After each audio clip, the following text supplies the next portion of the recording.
Vous passez d'un rôle d'expert à un rôle de gestionnaire. Je vous partage 4 conseils pour faciliter votre intégration en poste.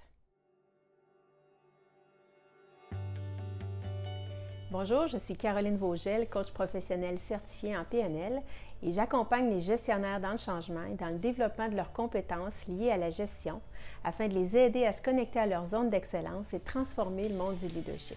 Lorsqu'on arrive dans un poste de gestionnaire, on souhaite tous faire bonne impression et se démarquer.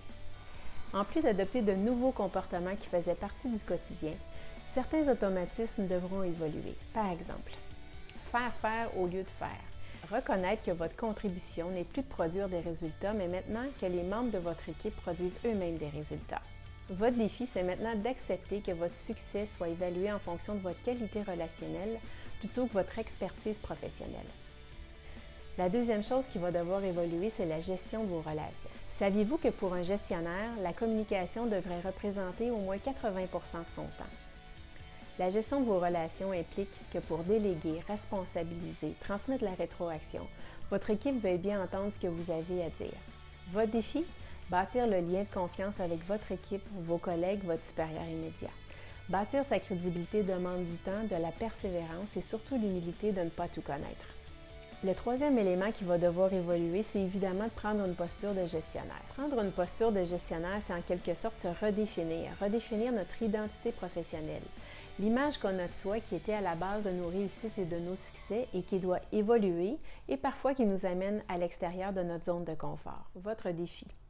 Je dirais qu'une des choses les plus difficiles lorsqu'on arrive dans un poste de gestionnaire, c'est de faire le deuil de nos anciennes fonctions. Faire le deuil du fait qu'on n'est plus l'expert de notre équipe et qu'on doit maintenant faire preuve d'humilité, l'humilité de ne pas tout connaître et de faire confiance à son équipe. Donc voici les 4 conseils pour faciliter votre intégration en poste. Conseil numéro 1, prendre le temps de vous déposer pour vous adapter à la culture. Quelle est la vision, la mission et les valeurs de l'entreprise? Quelle est sa raison d'être? Pourquoi l'entreprise existe? Qu'est-ce qui la démarque des autres entreprises? Comment les gestionnaires en poste s'y prennent pour motiver, diriger, accompagner leurs équipes? Est-ce qu'ils mobilisent leurs équipes autour de la vision? Est-ce qu'ils les impliquent dans la prise de décision ou ils adoptent davantage un style plus autoritaire en donnant des ordres ou en disant quoi faire, par exemple? Pour vous aider, observez les gestionnaires du même niveau que vous. Observez-les dans les comportements qu'ils ont avec leurs équipes. Écoutez leurs discussions, comment ils communiquent avec leurs équipes, qu'est-ce qui s'en dégage. Ça va vous permettre de capter beaucoup d'informations qui vont vous aider dans la compréhension de la culture et dans le style de leadership qui est préconisé. Je vous invite également à rechercher de l'information utile afin de mieux comprendre la culture de l'entreprise. Des organigrammes, un plan stratégique, des indicateurs de gestion, des objectifs à atteindre. Tous ces éléments seront une mine d'or d'informations pour vous aider. Le deuxième conseil que j'aimerais vous partager, c'est de prendre le temps de bien comprendre votre environnement. Pour mener votre équipe vers l'atteinte des objectifs, il faut s'assurer de bien comprendre toutes les facettes de l'environnement et s'assurer que les conditions gagnantes sont en place. Par exemple, est-ce qu'il y a un changement qui est en cours à votre arrivée? Une transformation organisationnelle, une nouvelle plateforme technologique qui fait son entrée et qui automatise certains processus, une négociation de conventions collectives pour les entreprises qui ont des employés syndiqués. Est-ce que votre équipe comprend pourquoi elle fait ce qu'elle fait, pourquoi elle fait son travail? En vous assurant que votre équipe comprend pourquoi elle fait le travail, ça crée du sens, ça crée de l'engagement et c'est beaucoup plus facile ensuite de mobiliser votre équipe vers l'atteinte des objectifs. Est-ce que les processus sont clairs et bien compris? Est-ce que les rôles et responsabilités sont bien compris par votre équipe? Est-ce que chacun sait qu'est-ce qu'il doit faire pour atteindre les objectifs? Il est primordial que votre équipe comprenne qui fait le travail, comment il doit être fait et qu'elle dispose des bons outils pour le faire. Qu'en est-il du climat de travail et des ressources humaines? Est-ce que l'ambiance de travail est agréable? Est-ce qu'il y a des conflits qui sont non résolus? Est-ce qu'il y a des conventions collectives en vigueur? Y a-t-il des enjeux à adresser rapidement? Lorsque vous aurez récolté cette information, je vous invite à la partager à votre supérieur immédiat afin de valider votre juste lecture de la situation et de voir avec lui s'il y aurait des actions à mettre en place rapidement. Le troisième conseil que j'aimerais vous partager, c'est de bien comprendre votre rôle et d'établir des relations avec votre réseau. Bien comprendre votre rôle, c'est aussi de bien comprendre les attentes de votre supérieur immédiat.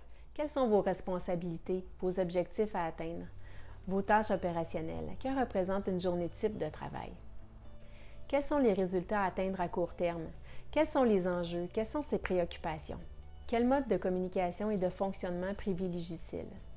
Identifiez les ressources qui peuvent vous aider. Par exemple, votre prédécesseur s'il est encore présent dans l'entreprise, le conseiller en ressources humaines, certains membres de votre équipe. Quelles sont les personnes qui devraient faire partie de votre réseau de soutien en qui vous pouvez avoir confiance? Le quatrième conseil que j'aimerais vous partager, c'est bâtir votre équipe et vous positionner. Pour vous aider au cours de vos premiers jours en poste, prenez un moment avec chacun d'eux pour entendre leurs préoccupations. Prenez le temps de positionner votre rôle, vos responsabilités dans la transparence et l'authenticité. Accompagnez votre équipe dans leur réalité opérationnelle. Plus vous comprendrez leur quotidien, et plus facile ce sera pour vous de vous faire une idée sur les enjeux et les défis à tenir en compte. En général, les employés apprécient que leur gestionnaire passe du temps avec eux sur le terrain. Établir la relation de confiance. Je vous invite à prendre le temps de connaître chacun des membres de votre équipe sur une base individuelle. Quels sont leurs défis, leurs expériences, leurs aspirations? Cela vous permettra d'accompagner votre équipe dans le développement de certaines compétences, mais également, le plus important, d'établir la relation de confiance. En conclusion maintenant, si je vous demandais quelles sont les conditions que vous allez mettre en place pour faciliter votre intégration en poste? Comment les autres vont observer que vous avez atteint vos objectifs? Quelles sont les meilleures ressources pour vous aider? Je vous invite à télécharger la grille dans la description ci-bas et d'y inscrire 3 objectifs que vous aimeriez atteindre pour faciliter cette transition.